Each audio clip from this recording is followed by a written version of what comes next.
Bueno, buenas tardes o buenas noches a todos, o buenos días si lo escuchan mañana a la mañana en YouTube. Estamos comenzando nuestro encuentro del 2 de septiembre, mientras transitamos nuestro camino hacia Yamim Noraim. Nos toca Parashat Kitetse, cuando salgas, cuando vayas, Kitetse la Milhamá, cuando salgas a la guerra. Y la primera reflexión obviamente tiene que ver con que las personas tenemos diferentes actitudes cuando salimos a la vida, cuando salimos de nuestro ámbito más íntimo, más privado, más familiar. Uno en su casa tiene una forma quizás de más confianza, sin barreras, sin defensa, más abierto. Cuando salís, hay gente que sale al mundo a descubrirlo, hay gente que sale al mundo a competir y hay gente que sale al mundo a pelear, a la guerra. Salís de tu casa, te pones el casco imaginario, agarrás la espada imaginaria y todo lo que hay enfrente es una amenaza y tenés que ganar y tenés que pasar por encima y tenés que derrotar y van así por la vida y viven de esa forma.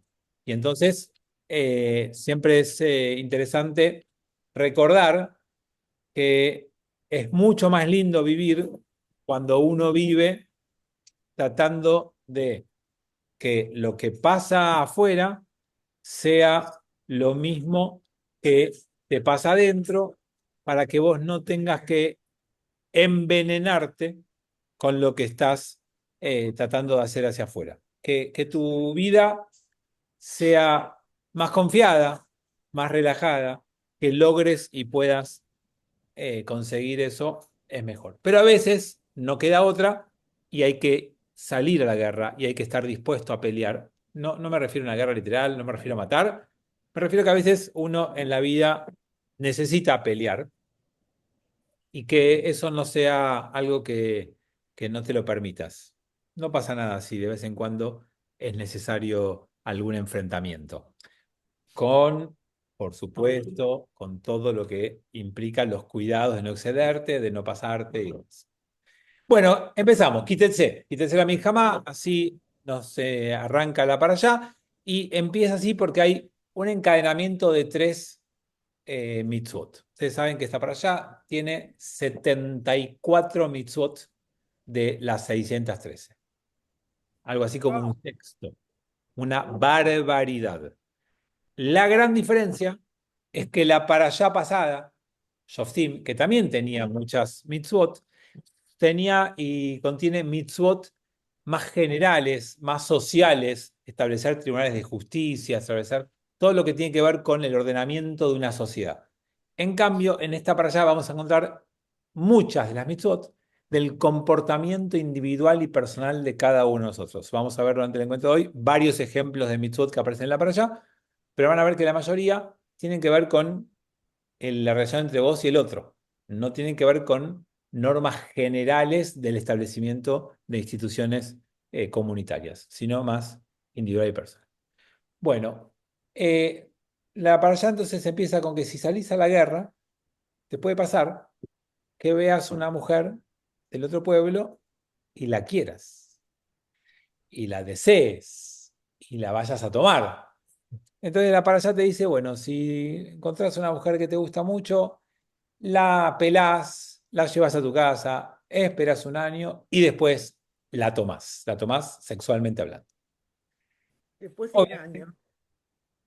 perdón, Eva, Después de un año. después de un año, Eso exactamente. era antes.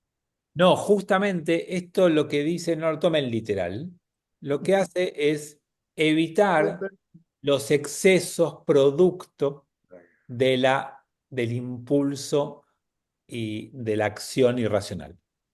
Si a mí me dicen, no me dicen nada, y agarro algo y me lo como, y después me dicen, ay, mirá, no era bueno para tu salud, ya está, ya lo comí. Ahora, si a mí me explican antes y después de que me explicaron me enfrento al alimento, puedo tener otra actitud. Y si encima la ley me dice que espere, es probable que espere. Y con esto les voy a contar un ejemplo personal. Yo soy goloso. A mí me gusta lo rico. Me gusta lo dulce, me gusta el dulce de leche, me gusta la torta, me gusta el chocolate, me gusta lo rico. Eh, Soy medido, pero me gusta. Ahora, cuando como carne, por más que yo tenga un conito de dulce de leche que me encanta, o un chocolate Dubai que ahora se puso de moda y está es muy rico, por más que tenga eso, yo si como carne, espero. No me da ganas de comer antes, no me pasa. Ahora, si no comí carne y hay un chocolate frente a mí, es muy probable que lo coma. O por lo menos un pedacito para darme el gusto. Entonces, cuando uno de antemano tiene un límite que lo que te hace es esperar el tiempo necesario, es probable que vos manejes más tu impulsividad. Y cuando manejas tu impulsividad, tomás mejores decisiones y no quedás preso de tus decisiones. Entonces, el texto decía, si vos tomás una mujer impulsivamente y te acostás con ella, ya está. Después, ¿qué vas a hacer? Ya quedó, o esa mujer arruinada porque le sacaron la virginidad y la antigüedad, eso era una cosa terrible para una mujer, o vos quedaste atrapado en una relación que no querías tener. Entonces te dicen, ¿sabes qué? ¿Te gustó mucho? Bueno, cortar el pelo, llevar a tu casa y espera un año. Y ahí te vas a acostar con ella. Entonces, si haces eso y esperaste todo eso, no es un acto impulsivo. Te gustó de verdad y querés construir algo de verdad con esa persona. Entonces, lo que hay es un límite para generar un tiempo y en ese tiempo vos estés convencido de lo que vas a hacer. Ahora sí. ¿Por qué te cortaban el pelo? ¿Por qué qué? Tomando una mujer extranjera le No, cortaban solo en este caso era para que la afees y que no la tomes claro, para que la tomes convencido de que es que estás enamorado, no que es un capricho. Bueno, pero hoy no les quiero hablar mucho de esto, sino a partir de ahí aparece una segunda ley que te dice, bueno, supongamos que vos tenés más de un hijo y uno de tu hijo, de tu mujer amada y otro de tu mujer no amada, por el caso anterior y el de tu mujer amada, querés que sea el primogénito, no podés. El primogénito es tu primogénito de tu primera mujer, no de la amada. Vos tenés que respetar ese orden y el primogénito es primogénito, independientemente de qué mujer haya nacido. Esperen que tengo una pregunta de Tomás o Irene. Espera que tengo una pregunta, no sé si de Tomás o de Irene. Ah, te la escribí y no es un chiste, ¿eh? No, ¿Qué pasa? Si a los 6 meses no te gusta, ¿la devolvés? No es un chiste, ¿eh? ¿Y por qué 6 meses? A los 3, a los 9.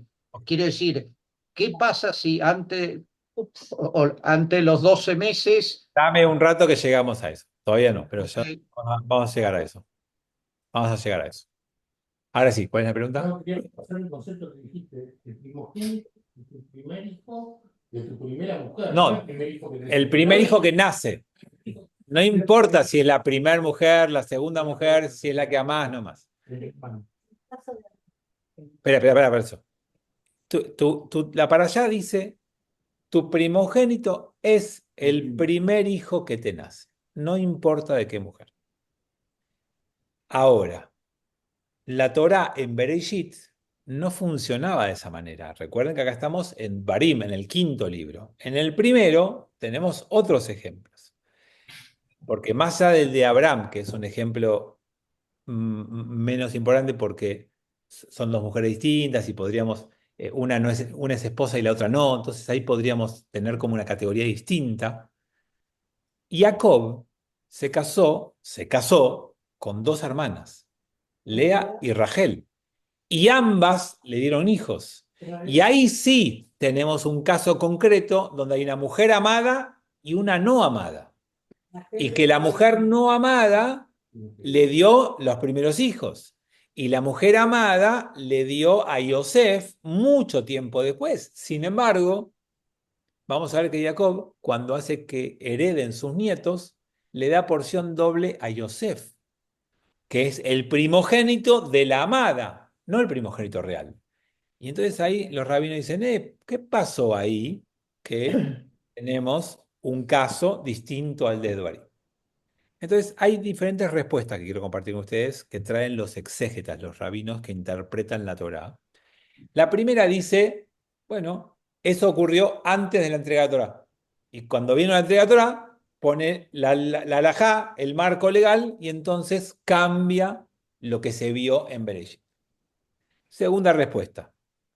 Lo que pasó en Bereshit pasó cuando Yosef estaba en Egipto con sus dos hijos y con Jacob.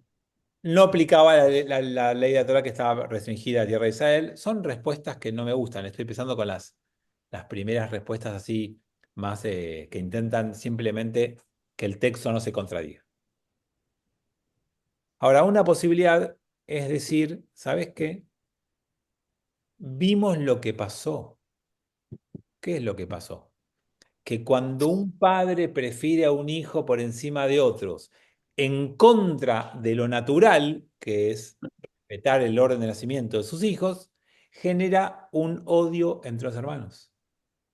Y ese odio entre los hermanos se generó entre Yosef y sus hermanos, por haber sido elegido primogénito en detrimento del verdadero primogénito, que era Rubén, y otro, Abraham, con Ismael y con Isaac, donde de vuelta hay odio entre los hermanos cuando fue elegido el más chiquito por encima del más grande. Entonces hay una razón ahí que es importante tener en cuenta, que si uno tiene una acción estableciendo diferencias entre los hijos que no son claras, ni lógicas, ni legales, es pa' quilombo. O sea, yo puedo establecer diferencias, pero tienen que ser establecidas de antemano las normativas. Por ejemplo, un ejemplo voy a poner más tonto o cotidiano, pero si yo le digo a mis hijas, la que aprueba todas las materias tiene una recompensa y una aprueba y otras no, y le doy la recompensa, no estoy estableciendo una diferencia entre mis hijas. Puse una recompensa, un premio, una consecuencia de lo que hicieron de antemano y obré en consecuencia. Entonces, uno puede establecer, los chicos no tienen que recibir todos lo mismo, tienen que recibir lo que cada uno necesita, pero además tiene que ser construida la familia en un ámbito de justicia y equidad. La justicia no es solamente para la nación, para el país, para todos, es para los pequeños actos cotidianos también. Otra explicación que da otro, espera que voy a mutearlos porque hay algunos que hacen ruido. El que quiere hablar, por favor, no escriba, desmutéese. Lo otro que nos dice el texto, y a mí también me gusta esta explicación, no lo que dicen los exégetas, quise decir, otra interpretación de los exégetas es que los derechos que vos adquirís por ley, un mal comportamiento tuyo los pierde. Vos no sos quien va a recibir la recompensa o lo que la ley te permite, hagas lo que hagas. Es verdad, el primogénito de Jacob se llamó Reubén. Reubén fue el primer hijo de Jacob con Lea. Pero Reubén después cometió un acto tremendo acostándose con una de las Shifhot, de las mujeres no esposas de Jacob, llevándola a la cama y acostándose con la mujer de su padre. Y eso estaba totalmente prohibido. Bueno, actos fuera de la ley te hacen perder tus derechos. Entonces, no es que vos tenés un beneficio de heredar doble, hagas lo que hagas, porque sos el primogénito. Además, tenés que honrar tu lugar con un buen comportamiento. Entonces, con esas interpretaciones, encontramos la explicación de por qué antes se habían comportado de una manera y acá la ley marca otra. Hay una ley, pero también hay una excepción o una alteración de esa norma cuando ocurren cosas que cambian esa situación. Bueno, y después el tercer paso concreto es, si tenés un hijo rebelde, tenés que actuar en consecuencia, que ahora les voy a contar rápidamente, pero entonces, si tenés más de una esposa y eso te provoca que tenés hijos de diferentes esposas y tenés hijos de diferentes esposas y los pones en diferente lugar, uno primogénito, el otro no, y elegís al no primogénito como primogénito, todo eso genera problemas que termina en tener hijos rebeldes. O sea, si uno lo lee en términos de hoy en día, los hijos son rebeldes cuando la crianza en casa atraviesa dificultades serias de convivencia. de celos, de envidia, de competencia entre un padre y madre, entre mujeres. Cuando uno genera un clima en la casa que no es el ideal, probablemente uno termine teniendo dificultades con el comportamiento de sus hijos. Bueno, en el texto de Torah dice que hay que ser muy extremista, hay que llevarlo a un lugar, a los Kohanim, y hablar de lo que hizo, y eso los va a llevar a terminar matándolo, si es que es tan grave lo que hizo, y el Talmud explica que lo que hizo para que merecer la muerte no se va a dar nunca, porque es tan grave que nunca pasó. También los rabinos del Talmud terminan siempre de completar la lectura de Torah de las cosas que no parecen entenderse muy bien o de que puedan ser demasiado difíciles para ser sostenidas. Bueno, voy a ir con algunas un poquito más rápido, un poquito más lejos. Dentro tengo con muchos ejemplos de leyes que aparecen. Quiero contarles algunas y algunas interpretaciones y explicaciones, ¿no? Tenemos que regresar y devolver todo lo encontrado que se ha perdido, que no es nuestro, ¿sí? Es una mitzvah. Devolver lo perdido es una mitzvah. Si yo encuentro algo que no es mío, tengo que devolverlo. Eso es parte de la norma de comportamiento. Después elegí otra para comentarles y está prohibido vestirnos con la ropa del otro sexo. ¿Está bien? Si yo tengo la sexualidad masculina, por más que me autoperciba mujer, según esa normativa, yo no puedo vestirme de mujer. Y si yo tengo la sexualidad femenina, por más que me autoperciba varón, no puedo vestirme con ropa de varón. Esta es una normativa que, tomada literalmente, hace que el mundo ortodoxo diga, una mujer no puede usar pantalón, porque el pantalón es vestimenta de hombre, la pollera es vestimenta de mujer, anda a decirse a los escoceses, y entonces no permiten este intercambio. Y yo creo que hay pantalones de hombre y hay pantalones de mujer. Y que hay pantalones unisex. Y el pantalón unisex es un pantalón que está diseñado para que sea de hombre o de mujer. No es ropa de hombre vestida. Entonces, ¿qué puede haber querido decir la para allá para entender la esencia y aplicarla hoy en día? Y como yo la entiendo, no significa que tenga que compartir, porque esto no es que es la lectura clásica de los exégetas, es el texto no quiere que haya engaños. No quiere que alguien se disfrace de lo que no es. No es que le molesta a la Torá, para mi lectura, que un hombre se ponga una pollera o que una mujer se ponga un pantalón. Lo que yo leo es que no lleves al otro a una confusión. Y existen personas que se autoperciben con otras sexualidades, se visten con esa otra sexualidad, y alguien que no lo conoce puede equivocarse y avanzar en una relación hasta que obviamente la intimidad pone en evidencia lo que la vestimenta disimuló. Y eso es lo que para mí no hay que hacer.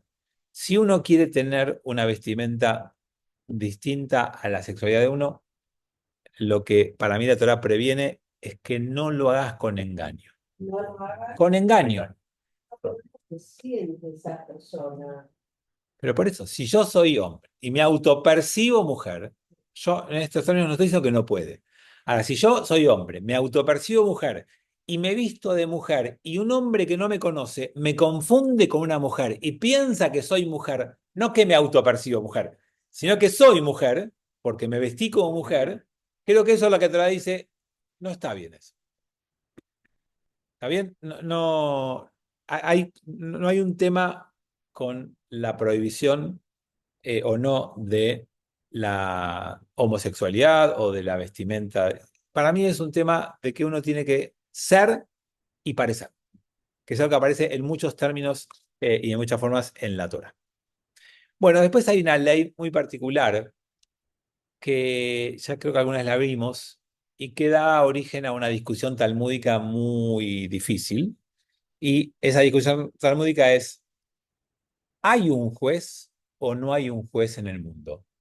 ¿Hay un sentido en la vida y un Dios que recompensa y castiga y que rige al mundo con la vara de la justicia? ¿O es algo que está librado al azar, el mundo, y no hay ningún tipo de juez ni de justicia. ¿Por qué lleva a esta discusión talmúdica esto que les voy a contar ahora? Porque es una de las pocas mitzvot de la Torá que tiene escrita su recompensa. La Torá da una mitzvah y da un premio a esa mitzvah. La mitzvah es, si vas por la vida y ves un nido de aves, y el nido de aves tiene huevos, y vos querés tomar uno de esos huevos, espanta al ave, a la madre que está por ahí, y hasta que no se fue, no tomes, para que Dios te alargue los días de tu vida. Tiene una recompensa, para vivir muchos años. No importa si fumás, si tomás mucho, no importa. Importa que vos espantes a las aves y vas a vivir mucho. Y entonces, tomado esto literalmente, genera estos conflictos, porque en el Talmud hay un acontecimiento donde hay un chico que se sube a un árbol a través de una escalera para tomar unos huevos y cumple la mitzvah y espanta al ave para que no vea cuando él toma, para que no sea cruel con el ave, para que el ave no sufra y cumple la mitzvah y cuando toma el huevo se rompe la escalera, se cae de la escalera, se muere. Entonces, un rabino muy famoso, Elisha Ben Abuya, se transforma en Ajer, en otro, porque abandona el judaísmo. Dice, let din velet dayan. No hay juicio, no hay juez. El mundo es Argentina, es un caos, el dólar sube, baja, hay audios, hay quilombo y todo es corrupción y todos los partidos son un desastre. Y el 7 de septiembre no sabemos qué va a pasar. No, me pasé. Pero el objetivo de la discusión, para mí, es establecer si en el mundo hay un juez o no hay un juez, si hay un Dios o no hay un Dios, y si vivimos bajo una mirada o no una mirada de Dios. Y creo nuevamente que el error es tomar las mitzvot tan literales. Porque si vos cuidás de no dañar ni hacer sufrir innecesariamente a un animal, Calva Homer, digamos en el hebreo, más todavía con los seres humanos. Y si vos construís una familia, una amistad, un grupo, no lastimando al otro, sino al contrario, cuidando al otro, y generalmente lo que uno da vuelve y vas a sentirte cuidado vos también, y vas a vivir en un clima de armonía y de cuidado mutuo y de respeto mutuo, bueno, vas a vivir más. El tiempo que vas a vivir, lo vas a vivir plenamente, vas a vivir días de felicidad y días de armonía y días de paz. Ahora, si vos no cuidás y haces sufrir necesariamente a los demás y no te importa ni la madre de un ave y haces cualquier cosa para que sufra, para no tomar los recaudos, y bueno, vas a compararse con los demás y los demás van a compararse con vos, y entonces vos vas a hacer sufrir y te van a hacer sufrir y vas a golpear y te van a golpear, y eso no es una larga vida. Aunque vivas muchos años, es otra cosa. Y creo yo que ahí hay algo de lo que dice la misma. ¿Podés repetir en brit la expresión cuando dijiste de Villa María? Let es en el arameo. Let din velet dayan. No hay juez y no hay juicio. El arameo y el hebreo son muy parecidos. Bueno, entonces, esta es otra de las mitzvot que les quería contar hoy. Y la próxima se llama, o más que se llama, es la prohibición de ciertas mezclas. Mezclas. No se pueden mezclar ciertas semillas, no se pueden mezclar ciertos tejidos para hacer ropa. Si cada uno mantiene su esencia y la Torá es como que no estuviera a favor de las mezclas.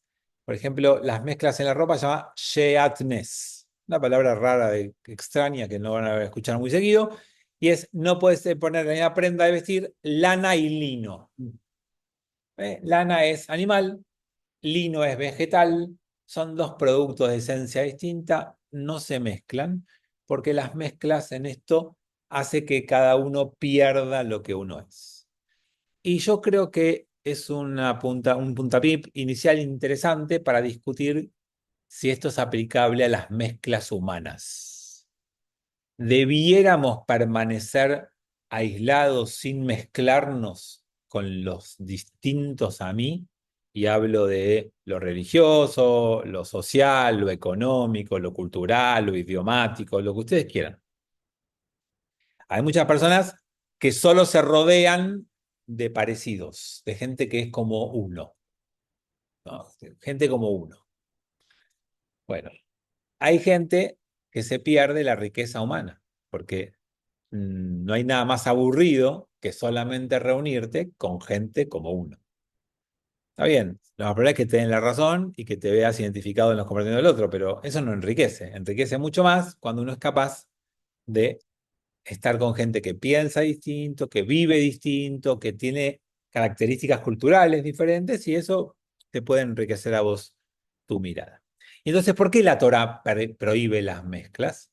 Porque esas mezclas es como si fueran igualadoras. Yo pongo un elemento animal, un elemento vegetal y los uno en un producto único. Y uno tiene que poder encontrarse con el otro y mantener su unicidad, no disolverla en el encuentro con el otro. Incluso un matrimonio tiene ese desafío. Yo no me voy a unir a mi esposa para dejar de ser quien soy, o ella para que deje de ser quien es. Yo me tengo que encontrar con ella para construir una unidad nueva, distinta, que se llame mishpajá, familia, pero manteniendo, preservando y conservando mi unicidad. ¿Quién soy? Eso no lo tengo que perder, por más que esté perdidamente enamorado y por más que ame cada una de las características de cómo es mi esposa, no tengo que dejar de ser yo para querer ser ella o para querer parecerme lo más posible. Tengo que disfrutar de la particularidad de ella, aportar mi particularidad, juntos tener una dinámica hermosa y preservar quién soy. El problema de las mezclas que prohíbe la Torá son esas mezclas que terminan de dejar de ser lino y lana para ser una prenda de vestir. Como que cada uno perdió su particularidad y se disolvieron en una esencia nueva. Y creo que ahí hay una diferencia interesante. Bueno, después hay una mitzvah en la Torá, está para allá, quítese, acuérdense, que tiene que ver con las sospechas de la no virginidad de una mujer en la noche de bodas. Todo un tema que hoy no tiene actualidad. Bueno, como el hombre tiene que poder estar tranquilo de la virginidad de su esposa la noche de bodas, y si eso no ocurre, la puede devolver. Que alguien me preguntó antes, Tommy, ya va a llegar, Tomás, a lo que vos me preguntaste, si alguien la puede devolver. ¿Tiene la garantía de Mercado Libre de que la puedo mandar de vuelta sin costo? Bueno, lo que hay que entender, uy, me estoy quedando sin batería, espero que aguante. Lo que hay que entender es que en la antigüedad la virginidad era un valor central porque no había ADN. No había. No había. Y si alguien vino embarazada al matrimonio y trajo un regalito, no había forma de corroborarlo después. Y si vos tenés ahí una noche de sexo y después el bebé nace a los 7 meses, en aquel momento, ¿cómo sabés si es 7 mesino o es a término y alguien 2 meses antes te ganó de mano? No lo sabés.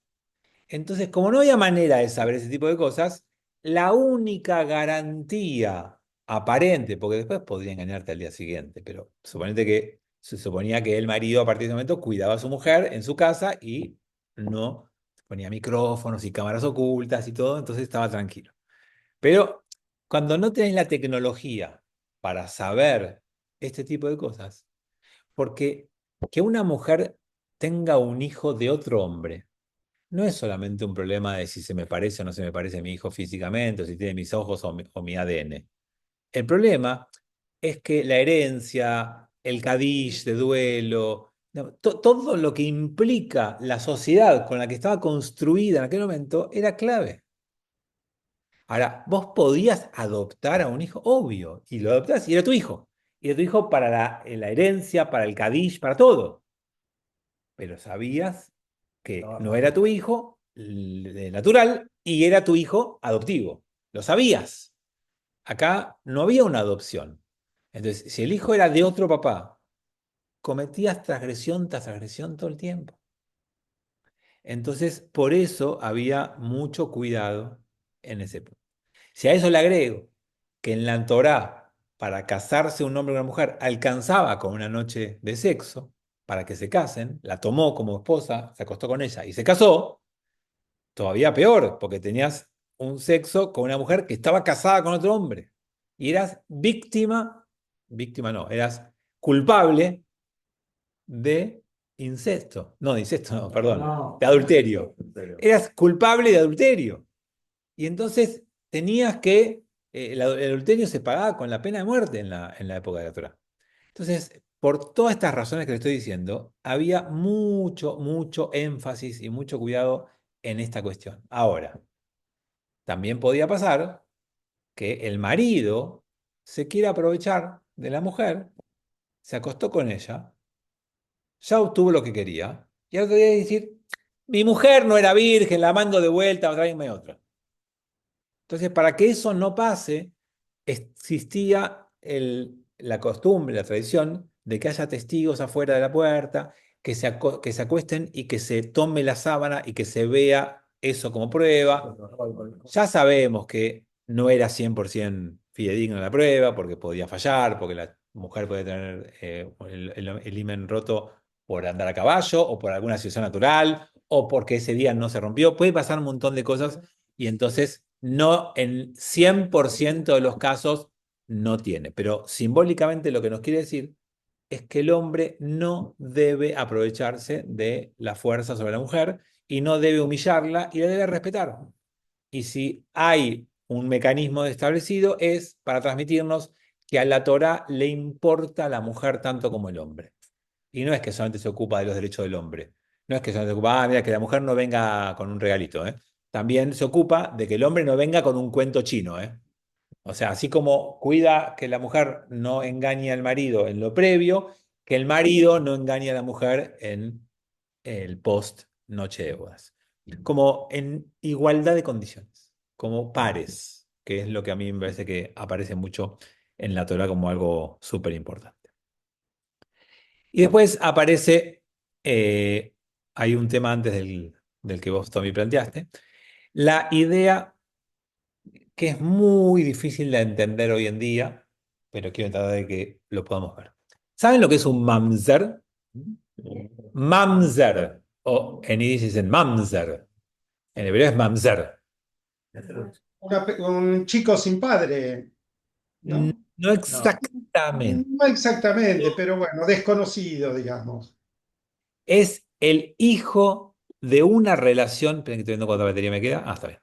El hijo de una relación ilegítima. Eso es mamzer. O sea, una mujer que está casada con un hombre y tiene relaciones sexuales con otro hombre, el hijo que nace de esa mujer casada con un hombre, pero con sexo con otro, ese hijo es mamzer. Pero eso no es que no tiene padre, sino que su papá no es su papá. Sería como la manera quizás más parecida a lo que Julio quería decir. Pero el papá no es el marido legal de la mujer. Muy bien. Esa puede ser una manera de decirlo.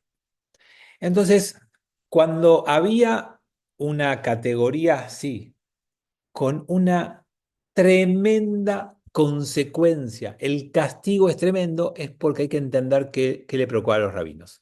Ahí te dejo, Tommy, ¿cuál es el castigo tremendo? Un mamzer no puede ingresar al pueblo judío de ninguna manera, bajo ninguna circunstancia.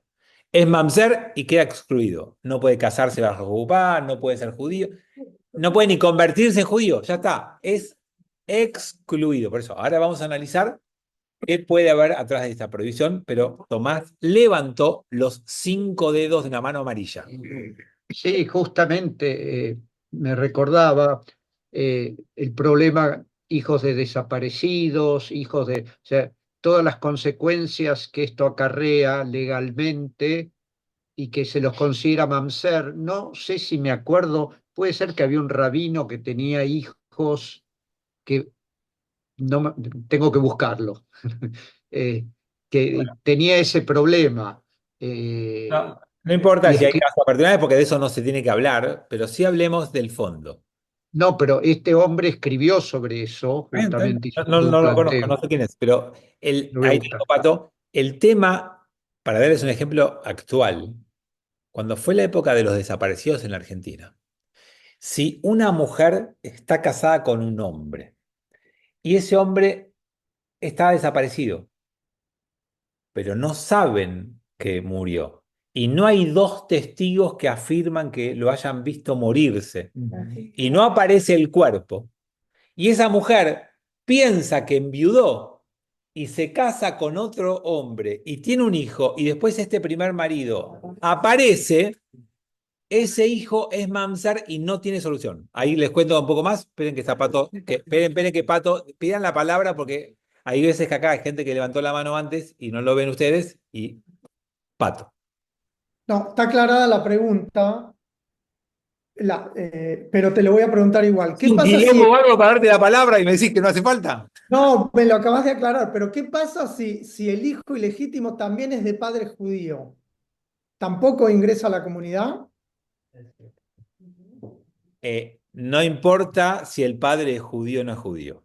Lo que importa es que el hijo de una mujer, por eso aclaré, siempre está centrado en la mujer, de una mujer que está legalmente casada es con jupá. Si el papá no es judío y no tengo ketubá, no pasa nada, no es mamzer.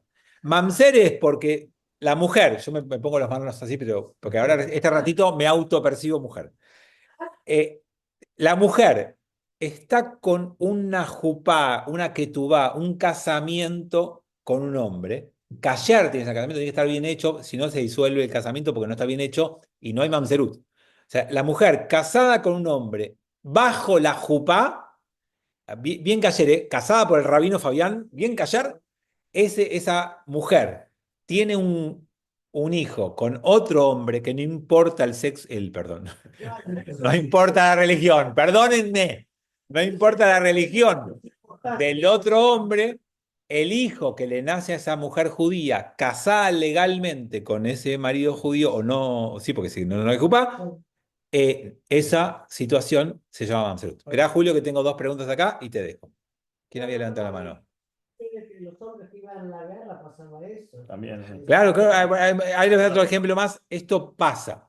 Una pregunta, ¿qué culpa tiene el chico? Claro. Bueno, pues ya le hicieron esa pregunta. Ahora vamos a llegar.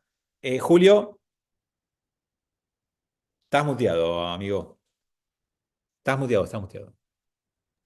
Tenía una duda, viste, en el caso de que en la época que los hombres podían tener varias mujeres y se tenía con una otra mujer, y si tenía un hijo que hasta ese momento quizás no era la mujer, que era una mujer soltera, y después se casaba, ¿qué pasa? ¿Ese hijo que es Mamser no es nada? O, No. Acá el problema no son los hombres, son ok, las mujeres. El ok, hombre puede tener 600 mujeres en la Torá y ok. no hay ningún problema. En la Torá, acá ahora no.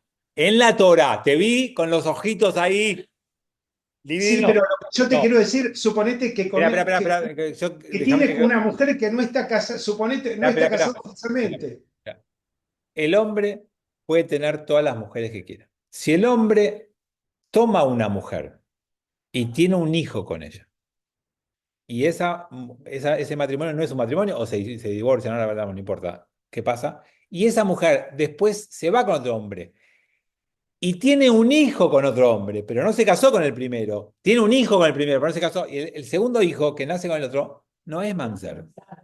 Y el primero, porque ahora la mujer se casa con otro, no, el que ya nació, tampoco es mamzer. O sea, el mamzer es cuando una mujer con una ketubá, con una jupá, con un casamiento kasher, con un hombre, mientras eso está vigente, tiene un hijo con otro hombre. Y entonces ahí tenemos los casos que son los más habituales en la Argentina hoy. Tenemos los casos de un matrimonio que se casa bajo la jupá con el amor y con la proyección de una hermosa vida. No funcionó. Se separan y no hacen get Claro. por desconocimiento. No hacen el divorcio judío. Y cuando no hacen el divorcio judío, y esa mujer que se siente divorciada del marido, hace 7 años que no está más con el marido, que se separó, que le tiró por la cabeza el cenicero, que le tiró la ropa, los gadgets por la ventana, y se quedó en la casa, y ya tiene las cuentas separadas, y cada uno dividió, y se quedó con la cuenta en Suiza, y no le contó que tenía una cuenta en Suiza, todo de separado, y se vuelve a casar. Se vuelve a casar con un hombre de buena fe, pensando que está todo bien, que es todo callar, y con un judío, y se casa por civil, y tiene un hijo, o se juntan, como ahora se acostumbra que se junta la gente y no me da laburo. O sea, se juntan y yo no hago el casamiento, y esa pareja tiene un hijo, ese hijo es mamzer. Hoy también. Pero ahora también. Entonces, empecemos a contestar la pregunta de... A ver, Yo. dale. ¿No? Ah, pensé que levantar la mano. Pero Em- ahí, silencio. Empecemos a contestar la pregunta de por qué culpa tiene esa pobre criatura. Que ustedes dicen pobre criatura, no la conocen, puede ser un malvado, se levanta a mitad de la noche, llora, grita, patalea, pide helado, no sé. Pero cuando el castigo es tan fuerte, lo primero que uno entiende es que es un castigo puesto de forma tal para que la mujer no piense en transgredir algo tan importante. ¿Por qué? Por lo que les decía antes. Porque si la mujer está casada con un hombre y tiene una aventura fuera del matrimonio y queda embarazada o no, no lo va a saber y vuelve al matrimonio y se acuesta con su marido y después, ¿quién es el padre? ¿Quién es? Sí, sí. ¿Quién es?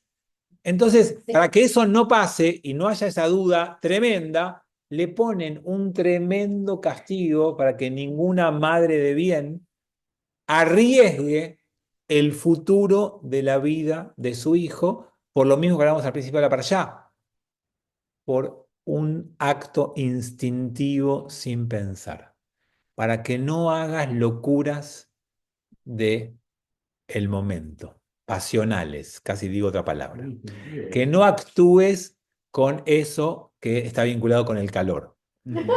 No tenés que dejarte llevar por esas cosas y meditar y pensar, y te pusieron un castigo para que digas, para. ¿Qué estoy haciendo? Mejor no. La vida entera de mi hijo por 1 hora. Entonces, para que nunca pase eso, es mi idea, pusieron ese límite. Nuestro movimiento, el movimiento Mazortí, tiene una posibilidad de liberar esos casos cuando es en esas situaciones, cuando es por desconocimiento. Hay diferentes técnicas que se hicieron para poder liberar a los chicos hoy en día y que no paguen con esa culpa, porque nos preocupa, obviamente, que el chico es inocente. Entonces, entendemos que el castigo es para que nadie lo transgreda. Pato. ¿Qué pasa si la madre pide el get y el padre no se la da? El marido no se la da. Bueno, ese es otro caso donde si el rabino no logra convencer al marido y la mujer se separa de hecho sin get y tiene un hijo por fuera, ese hijo es mamzer. Es un castigo. Por eso existen algunos métodos, pero espérenme que ese es el próximo tema y no lo quiero adelantar del todo. Ahora retomamos un poco eso. ¿Tienes una pregunta? Sí, no sé si sigue igual, pero en una época la ley decía que un hijo que nacía en un matrimonio que estaban casados, el padre era el marido. Aunque la mujer le jurara, no, no es tuyo, es de otro, el padre era el marido. Y hubo muchos casos de muchos problemas donde hombres decían, el hijo es mío, bueno, si querés andate, pero se queda conmigo. Yo no sé si sigue igual cuando se modificó, Pero esto no es de Alajá, no es de la ley no, judía. pero sí, puede haber sido algo igual. Pero no, a la ley No judía era- no es así. no era así. No. Hay otro tema que quizás lo elaboramos después, no sé. ¿Qué pasa con el tema de la violación? No, el próximo tema es divorcio, que tiene que ver con lo que me dijeron varios, pero no es con violación. Ahí es distinto, ahí es otra cosa. No, ahí es diferente. Ese es otro capítulo que si quieren en otro momento lo hablamos, pero no es lo mismo. Estamos hablando acá de un affair, de una aventura, de un... ¿Qué rabino vos no puedes hacer el get? Sí, nosotros en Argentina no lo hacemos cualquier rabino, está centralizado en algunos que hicieron un curso específico para hacerlo, pero en Argentina hay varios hoy en día que lo hacen y son Mesadrín y Tim, son los que hacen este ritual del divorcio. Son de los jueces, pero cuando vimos la película. No. En nuestro movimiento hoy en día haces un curso que aprendes las implicancias legales y cómo se redacta el documento y listo. Nada más que eso. ¿Quién hace? ¿La persona que quiere hacer el divorcio? Claro, pero espera, no hablamos. Ahora, próximo tema que aparece en la para allá, que tiene que ver con la pregunta de Tommy de la devolución y de alguien más que en el camino fue preguntando. La para allá en forma específica, dice que un hombre y una mujer que se casaron pueden no querer continuar juntos su vida. Un texto de 3000 años que abre la idea de que el matrimonio no es un sacramento, como lo llama la iglesia, no es un acto de Dios que no se puede deshacer. No es eso ideológicamente para la tradición judía y en nuestra para allá es cuando eso queda establecido.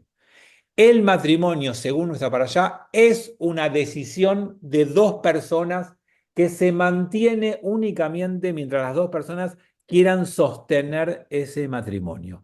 Y que si no lo desean, la Torá, la para allá lo pone en términos muy complicados, pero después todo eso puede cambiar, que el hombre puede decidir desandar el camino del matrimonio escribiendo un Sefer Kritut, un documento que después va a ser entendido como un divorcio.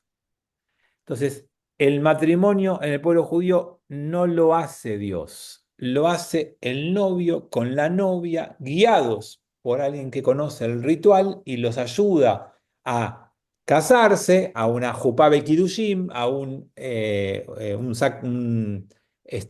unidad nueva que se llama familia, pero eso puede ser desandado. Un matrimonio puede tener un get. En nuestra para allá, teniendo hijos, no teniendo hijos, de todas las maneras. En nuestra para allá aparece la idea de que se escribe un documento para el divorcio. Entonces los rabinos dicen, si hay un documento para el divorcio, entonces hay un documento para el casamiento. No tenemos ninguna fuente en la Torá que hable de la Ketubá. La Ketubá se aprende de este episodio, de nuestra para allá. Como hay un documento para el divorcio, entonces debe haber un documento para el casamiento.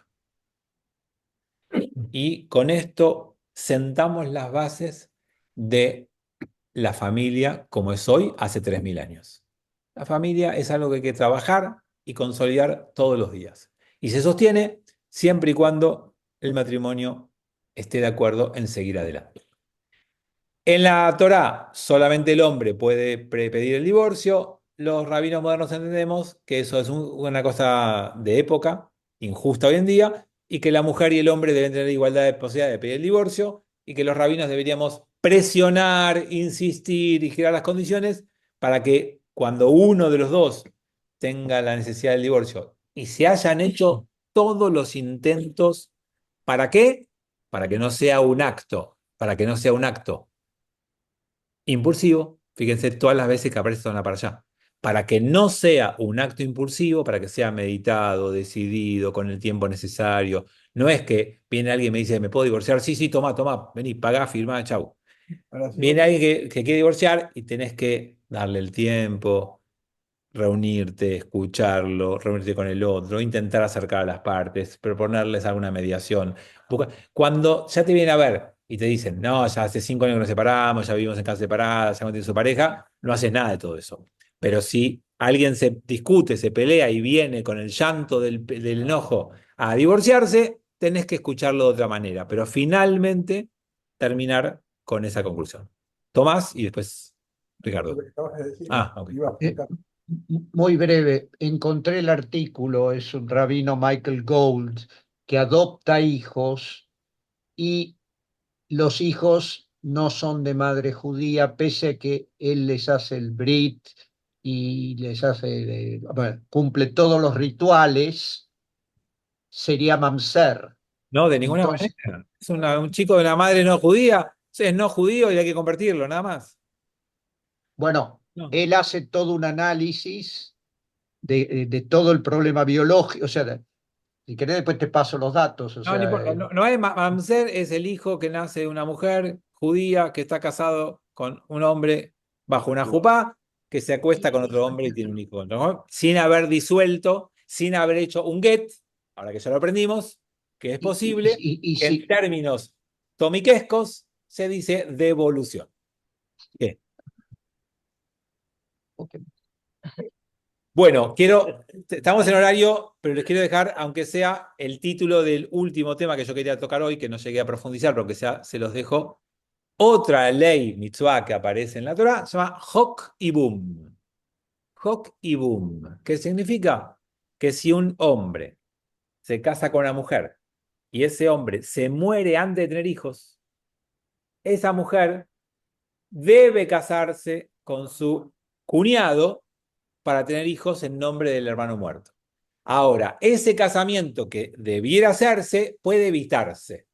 Y evitarlo está descrito en nuestra para allá. Cosa que antes en la Torá, de vuelta en Bereshit, no estaba esta opción. En Bereshit también pasaba que si un hombre se casaba con una mujer y se moría en tener hijos, lo casaban con el hermano. Acá aparece la opción de que eso se deshaga.